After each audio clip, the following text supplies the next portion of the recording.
Welcome to 360 Tamil. இன்னைக்கு இந்த வீடியோல நம்ம எந்த படத்தோட எக்ஸ்பிளனேஷன் பத்தி பார்க்க போறோம்னா, மலையாள சினிமால இந்த வருஷம் வெளியான ஹவுஸ் ஆஃப் பண்டே ஓசியத்து அப்படின்ற படத்தை பத்தி தான் பார்க்க போறோம். இது ஒரு பக்கமான கிரைம் த்ரில்லர் படம்னு சொல்லலாம். கண்டிப்பா இந்த படத்தோட கதை உங்களுக்கு பிடிக்கும் நம்புறேன். ஹவுஸ் ஆஃப் பண்டே ஓசியத்துனா என்ன அர்த்தம்னு பாத்தீங்கன்னா, ஹவுஸ் ஆஃப் பனோட சொத்துன்றது தான் அர்த்தமா இருக்கும்.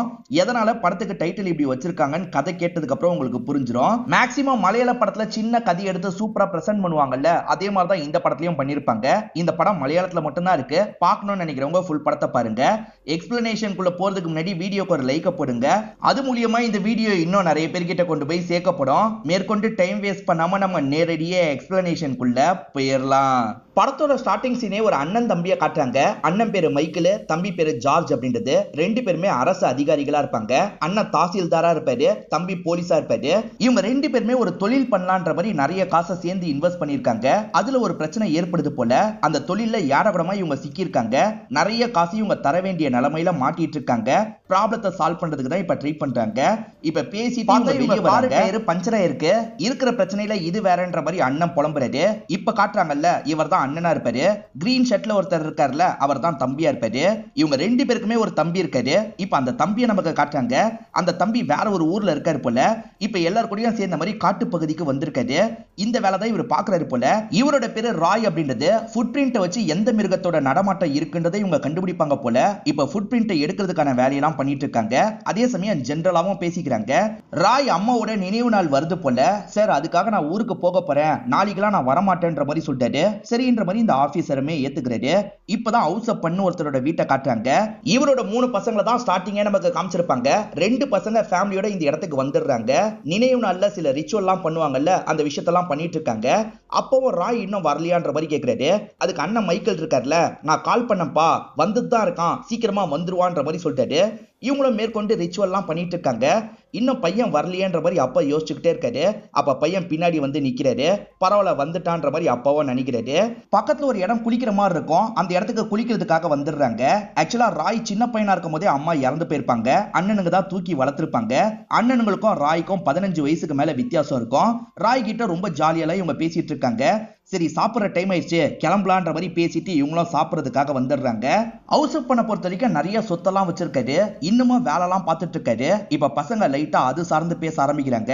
நீங்க எதுக்காகப்பா இந்த வயசுலயும் வேலை பார்த்துட்டு இருக்கீங்க, நல்லா ரெஸ்ட் எடுக்க வேண்டியதானன்ற மாதிரி கேட்குறாங்க. என்னடா திடீர்னு அப்பா மேல அக்கறைன்ற மாதிரி இவரும் கிண்டலா பசங்க கிட்ட பேச ஆரம்பிக்கிறாரு.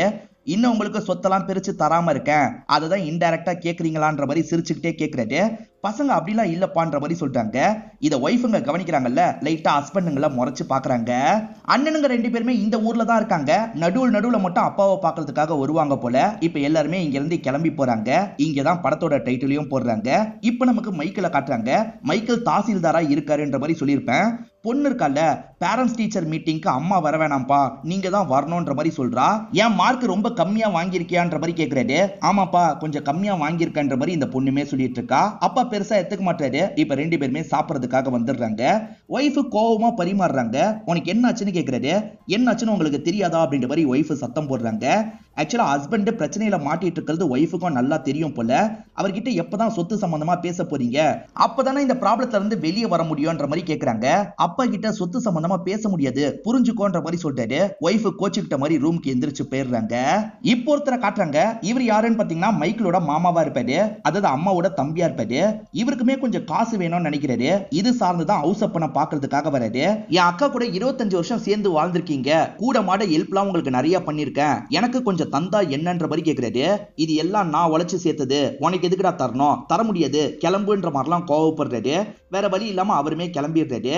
இப்ப இவரோட லாயர் இருக்கார்ல, கொஞ்சம் பார்த்து தர வேண்டியதுன்னு அப்படின்ற மாதிரி சொல்லிட்டாரு.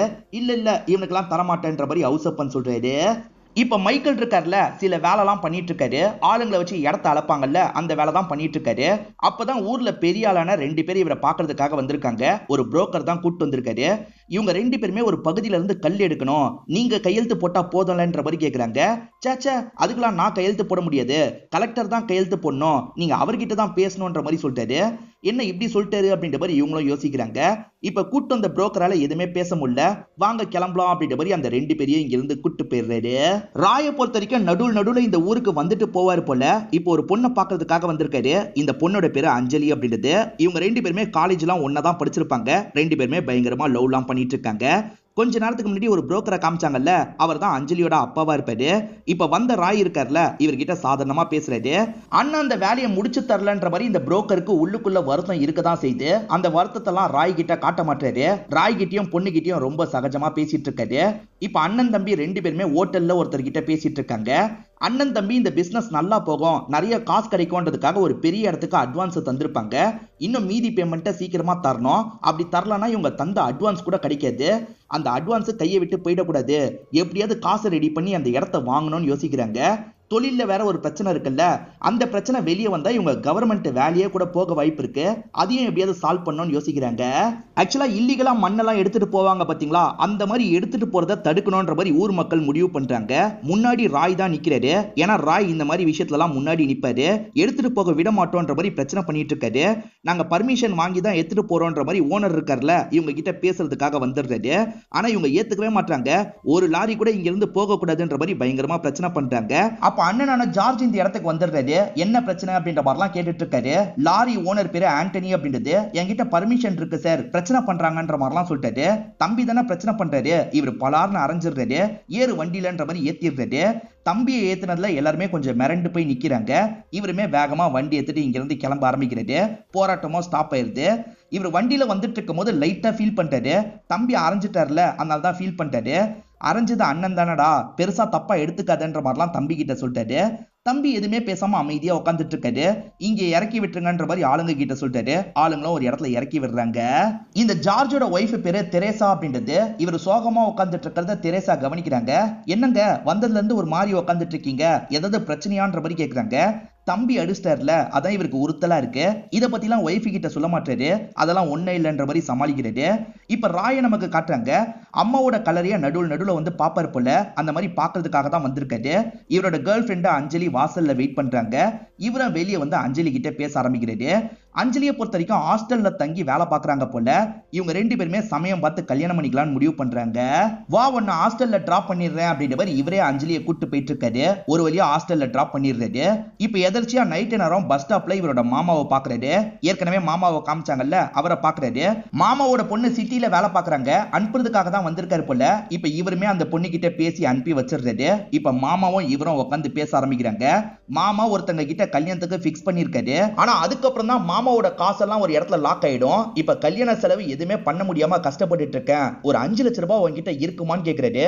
மாமா அவ்வளவு காசெல்லாம் இல்லன்ற மாதிரி இவரும் சொல்லிட்டாரு. சரி உன்னோட அப்பா கிட்ட பேசியாவது வாங்கி தெரியா, நான் சீக்கிரமா அந்த காசெல்லாம் அடைச்சிடுறேன் அப்படின்ற மாதிரிலாம் மாமா சொல்லிட்டாரு. என் அப்பா கிட்ட கேட்க முடியுமா தெரியல, நான் எப்படியாவது அரேஞ்ச் பண்றதுக்கு ட்ரை பண்றேன் மாமா அப்படின்ற மாதிரி இவரும் சொல்றாரு. அரசு அதிகாரியா இருக்கவங்க அரசு சார்ந்த கான்ட்ராக்ட் எல்லாம் எடுக்க கூடாதுன்ற மாதிரி ஒரு ரூல் இருக்கும். அதெல்லாம் மறைச்சுதான் இவங்க ஒரு கான்ட்ராக்ட் எடுத்திருக்காங்க. அதுலதான் இவங்களுக்கு நஷ்டம் ஏற்பட்டிருக்கு போல. இப்ப அதுல இருந்து வெளியே வரதுக்கு தான் பயங்கரமா ட்ரை பண்றாங்க. ஒரு அமௌண்ட் செட்டில் பண்ணா அதுல இருந்து வெளியே வந்துடலான்ற நிலைமை இருக்கு. இப்போ ஒரு நபரை காட்டுறாங்க. இவர் தான் ராயோட ஃப்ரெண்டா இருப்பாரு. ராய் இங்கதான் இன்னும் இருக்காருன்னு தெரிஞ்சு பாக்குறதுக்காக தான் வீட்டுக்கு வந்திருக்காரு. வா மச்சான் உட்காருன்ற மாதிரி ராயம் உட்கார வைக்கிறாரு. இவருக்கு டீ எல்லாம் போட்டு தந்துட்டு இருக்காரு. இப்ப இவர்கிட்ட மாமா சொன்னதை பத்தி சொல்லிட்டாரு. உன்னால காசு ரெடி பண்ண முடியுமான்னு கேக்குறாரு. என்னால எப்படா 5 லட்சம் ரூபாய் ரெடி பண்ண முடியும், அதெல்லாம் கஷ்டம்ன்ற மாதிரி ஃப்ரெண்டு சொல்லிட்டாரு. நீ ஏன் உன்னோட அப்பா கிட்ட கேட்க கூடாது, உன் அப்பா உன் மேல பாசமா தானே இருப்பாரு, கேட்டு பாருன்ற மாதிரி சொல்லிட்டாரு. அப்படியா சொல்ற, சரி ட்ரை பண்றேன் அப்படின்ற மாதிரி ராயோ இந்த இடத்துல ஏத்துக்கிறாரு. இப்ப மைக்கேலும் ஜார்ஜும் வீட்டுல மீட் பண்ணி பேசிக்க ஆரம்பிக்கிறாங்க. இந்த ப்ராப்ளத்தை எவ்வளவு இருந்தா சால்வ் பண்ண முடியும்ன்ற மாதிரி தான் பேசிக்கிறாங்க. ஏறக்குறைய 1 கோடி ரூபாய் இருந்தாதான் இந்த ப்ராப்ளத்தை சால்வ் பண்ண முடியும்ன்ற நிலைமை இருக்கும். ரெண்டு பேரோட ஒய்ஃபுக்கும் இது டென்ஷனா தான் இருக்கு. நீங்க எப்ப ப்ராப்ளத்தை சால்வ் பண்ண போறீங்க, இதெல்லாம் வெளியே வந்ததுன்னா அவ்வளவுதான், உங்க வேலை போயிடுச்சுன்னா எப்படி எங்களால நிம்மதியா இருக்க முடியும்ன்ற மாதிரிலாம் கேள்வி மேல கேள்வி கேட்கறாங்க. கவலைப்படாதீங்க, நாங்க சால்வ் பண்றோம் அப்படின்ற மாதிரி இவங்களும் சொல்றாங்க. அப்பா கிட்ட கேட்கலான்னு முடிவு எடுக்கிறாங்க. இந்த ஹவுஸ் அப்பன் நல்லா வசதியா இருக்காருல, ஃபாதரும் நிறைய இவர்கிட்ட டொனேஷன் வாங்கலாம்னு நினைக்கிறாரு. ஆனா ஹவுஸ் அப்பன் 1000 ரூபாய் எழுதிக்கோங்கன்னு சொல்லிட்டாரு. இது வெறும் 1000 ரூபாயா, நீங்க தரவே தேவையில்லைன்ற மாதிரி ஃபாதர் கோவமா இங்க இருந்து கிளம்புறாரு. அந்த சமயம் தான் ராயும் அப்பா கிட்ட பேசுறதுக்காக வராரு. வந்தவர் நேரடியா பேசாம அங்க இருக்க ஏலக்காவெல்லாம் செக் பண்ணிட்டு இருக்காரு. டே வந்த விஷயத்த சொல்லு, எதுக்கு நடிச்சிட்டு இருக்கன்ற மாதிரி அப்பா கேக்குறாரு. அப்பா எனக்கு கொஞ்சம் காசு வேணும்னு கேக்குறாரு. எவ்வளவு வேணும்னு கேட்கறதுக்கு 5 லட்சம் ரூபான்ற மாதிரி பையன் சொல்லிட்டாரு. அந்த மரத்துல 5 லட்சம் ரூபாய் இருக்கும், பறிச்சுட்டு போன்ற மாதிரி அப்பா சொல்லிட்டாரு. விளையாடாதீங்கப்பா, காசு வேணும்ன்ற மாதிரி இவர் திரும்ப கேட்கிறாரு. காசு என்ன மரத்துலயாடா காய்க்குது, அப்படிலாம் காசு தர முடியாது, எதுக்கு உனக்கு 5 லட்சம் ரூபாய் தேவைன்ற மாதிரிலாம் கேட்கிறாரு. அப்பா மாமாவோட பொண்ணுக்கு கல்யாணம் பிளான் பண்ணியிருக்காரு, மாமாக்காக தான் கேட்கறன்ற மாதிரிலாம் இவர் சொல்றாரு.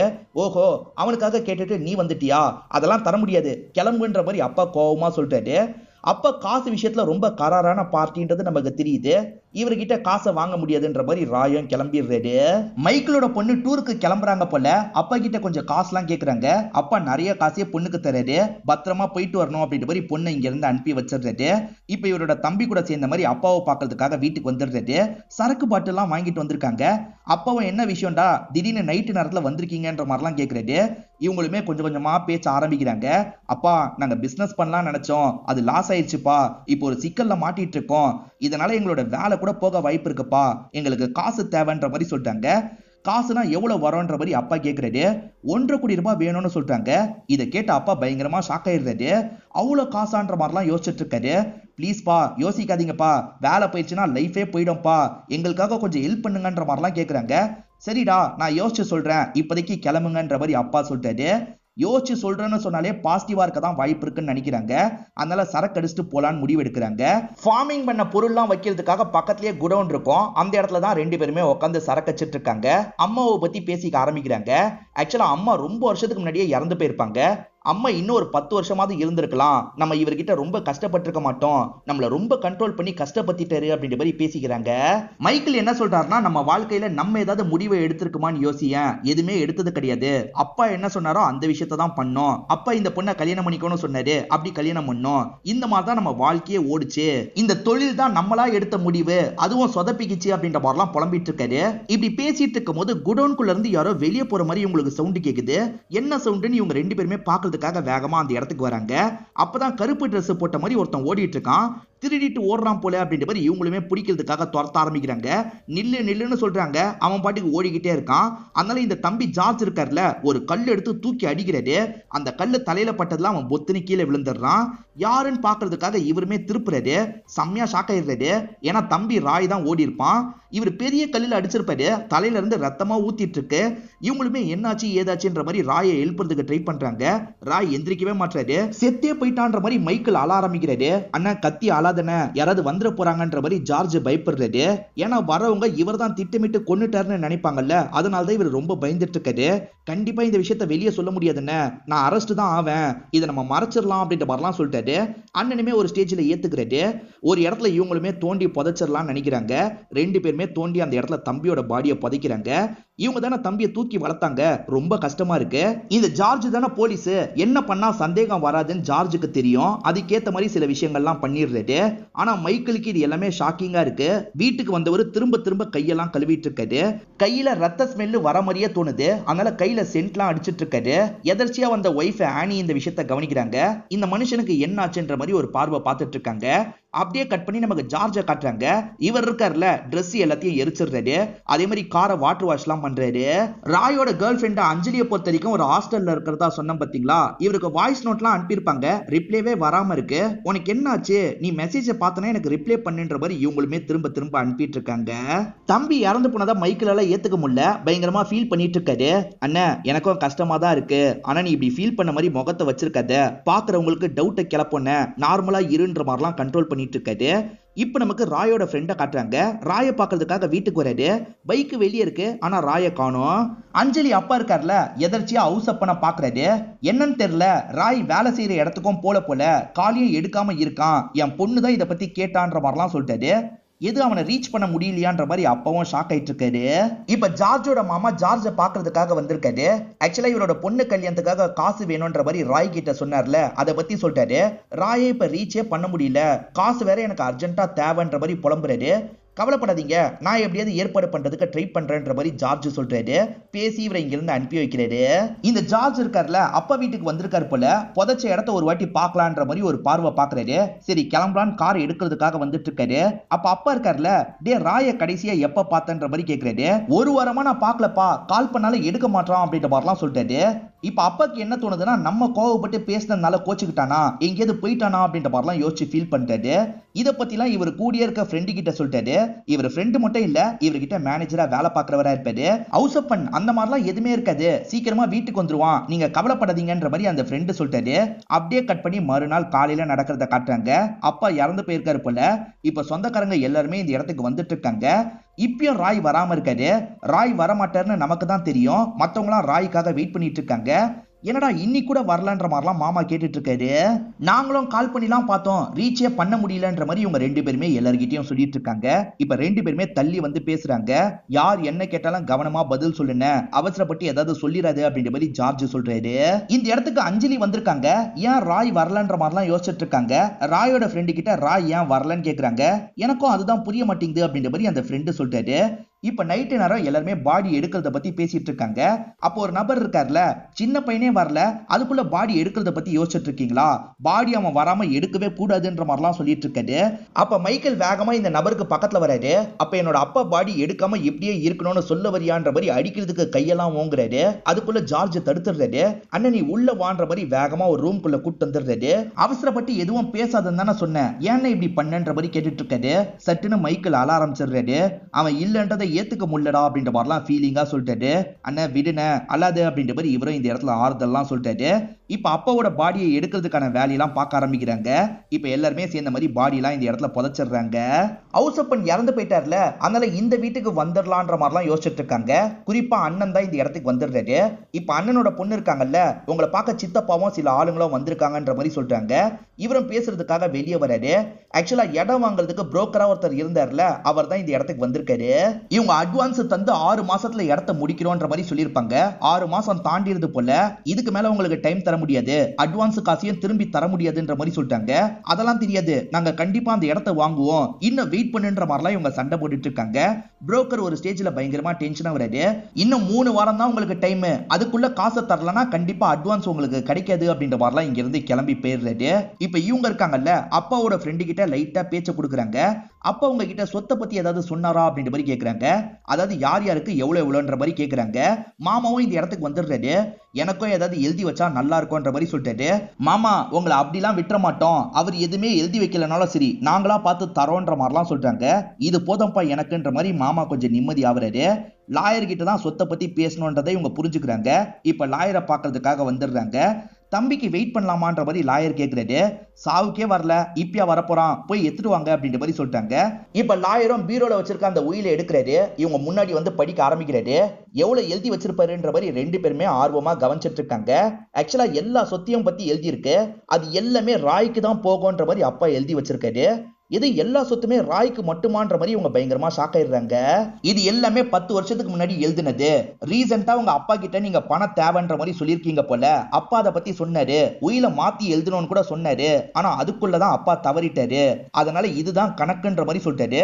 அப்ப இதுதான் கணக்குனா நமக்கு காசே கிடையாதான்ற மாதிரி இவங்க ஷாக் ஆயிடுறாங்க. மாமா என்ன சொல்றாருன்னா, இப்ப கூட ஒன்னும் கெட்டு போல, நீங்க சொல்றதான் ராய் கேட்பான், ராயை மட்டும் கண்டுபிடிச்சு இந்த இடத்துக்கு வர வச்சிருங்க, மீதியை நம்ம பாத்துக்கலாம், நீ போலீஸ் தானே கண்டுபிடின்ற மாதிரிலாம் மாமா பேசிட்டு போறாரு. ராய் இறந்து போயிட்டான்னு இவங்களுக்கு தானே தெரியும், இப்ப என்ன பண்றது அப்படின்ற மாதிரிலாம் யோசிக்கிறாங்க. எல்லாம் ஒன்னால வந்தது அப்படின்ற மாதிரி அண்ணன் சொல்லிட்டாரு.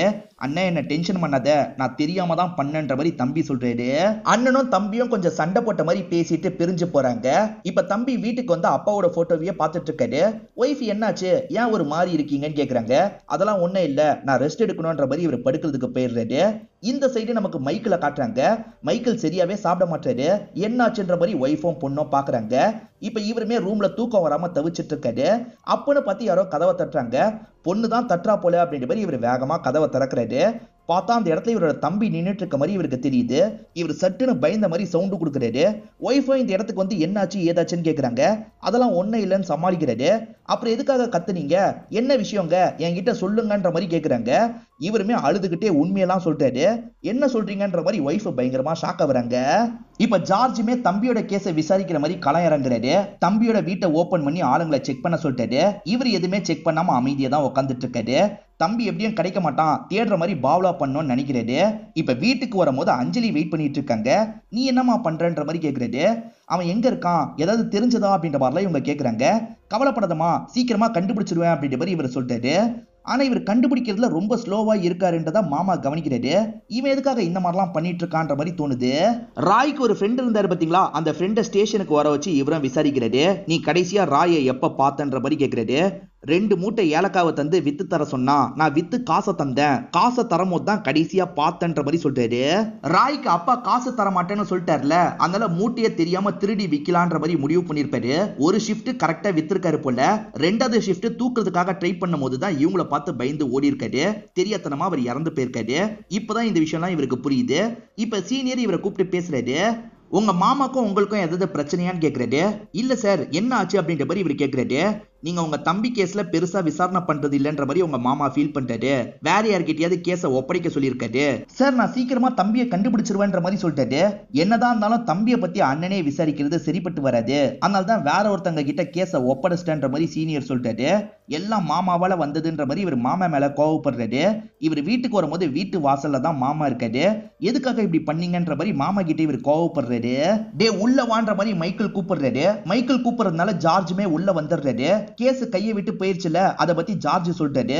எல்லாம் ஒன்னால வந்தது பாரு, இப்போ ஒன்னால நானும் மாற்ற நிலைமையில இருக்கன்ற மாதிரி மைக்கேல் புலம்ப ஆரம்பிக்கிறாரு. நான் தான் இப்படி பண்ணேன், என்ன மட்டும் மாட்டி விட்டு தப்பிக்கணும்னு நினைக்காத. அப்படி தப்பிக்கணும்னு நினைச்சேன்னு வச்சுக்கோ, என் கூட ஒன்னையும் ஜெயிலுக்கு சேர்த்து கூட்டு போவேன்ற மாதிரிலாம் ஜார்ஜ் கோவமா சொல்றாரு. தம்பியோட கேஸ் ஃபைல்லாம் வாங்குறதுக்காக புது ஆபீசர் வந்திருக்காங்க. அவங்க பேரு தானியா அப்படின்றது. தானியா கேஸ் ஃபைல வாங்கிடுறாங்க. வாங்கினவங்க இவர்கிட்ட விசாரணை பண்ற மாதிரி நிறைய கேள்வி கேட்டுட்டு இருக்காங்க. இவருமே சில கேள்விக்கெல்லாம் முதல்ல பதில் சொல்லிட்டாரு. அதுக்கப்புறம் என்ன சொல்றாருன்னா, எனக்கு நிறைய வேலை இருக்கு, அப்புறமா பேசிக்கலாமான்னு கேக்குறாரு. இவங்களும் சரின்ற மாதிரி எந்திரிச்சு போயிடுறாங்க. இப்ப ஜார்ஜ் ஒய்ஃப் இருக்காங்கல்ல, அம்மா வீட்டுக்கு குடும்பத்தோட போனோன்ற மாதிரி சொல்லிட்டாங்க.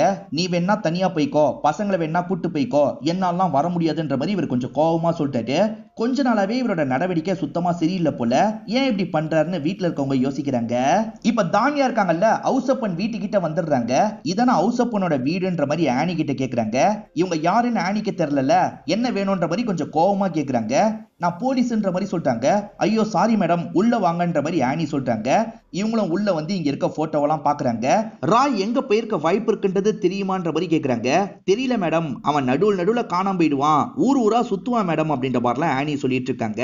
ஹவுசப்பன் ராயை தான் நிறைய தூக்கி வச்சிருக்க மாதிரி போட்டோ இருக்கு. ஹவுசப்பனுக்கு ராயை தான் ரொம்ப பிடிக்கும் போலியே அப்படின்ற மாதிரி இந்த தானியா கேக்குறாங்க. ஆமா மேடம், இருந்த வரைக்கும் அவனை தான் ரொம்ப பிடிக்கும்ன்ற மாதிரி இவங்க சொல்றாங்க. எது இருந்த வரைக்குமா? இப்பயும் இருக்கதானே செய்யறான்ற மாதிரி தானியா கேக்குறாங்க. மேடம், நான் ஹவுசப்பன் இருந்த வரைக்கும்னு சொன்னன்ற மாதிரி இவங்க சமாளிக்கிறாங்க. ஆக்சுவலா இவங்க முதல்ல உளறிட்டாங்க, அதுக்கப்புறம் தான் சமாளிக்கிறாங்க. சரி நான் வரேன்ற மாதிரி தானியா கிளம்பிடுறாங்க. இப்ப ஜார்ஜ் வேலை விஷயமா ஒரு இடத்துக்கு வந்திருக்காரு. மைக்கேலுக்கு தெரிஞ்ச ஒருத்தர் அங்க இருக்காரு. அவர் ஜார்ஜ் கிட்டயும் இதுக்கு முன்னாடி சகஜமாலாம் பேசியிருப்பாரு. இப்ப பக்கத்துல வந்து சகஜமா பேசுறாரு. அண்ணனை பத்தி எல்லாம் கேக்குறாரு. என்கிட்ட இந்த மாதிரி சாதாரணமா பேசாதீங்க, சார்னு சொல்லி பேசுங்க. அதே மாதிரி அண்ணனை பத்தி கேட்கணும்னா அண்ணன் கிட்ட கேளுங்கன்ற மாதிரி சொல்லிட்டாரு. அண்ணன் மேல கொஞ்சம் கோவத்துல இருக்காருல, அதனாலதான் இப்படி ரியாக்ட் பண்றாரு. ராய் அடிக்கடி அஞ்சலி கிட்ட தான் பேசியிருக்காருன்னு தெரிய வருது. இப்ப அஞ்சலி கிட்ட விசாரிக்கிறதுக்காக வராங்க. நாங்க 2 பேருமே லவ் பண்ணிட்டு இருந்தோம், சீக்கிரமா கல்யாணம் பண்ற பிளான்லயும் இருந்தோம், அதுக்குள்ள இப்படி ஆயிடுச்சு, எங்க போனானே தெரியலன்ற மாதிரி சொல்றாங்க. மைக்கேல் கிட்ட கல் எடுக்கிறதுக்காக 2 பேர் பேசினாங்கல்ல, அவங்க திரும்பி அது சம்பந்தமா பேசுறதுக்காக ஆபீஸ்க்கு வந்திருக்காங்க.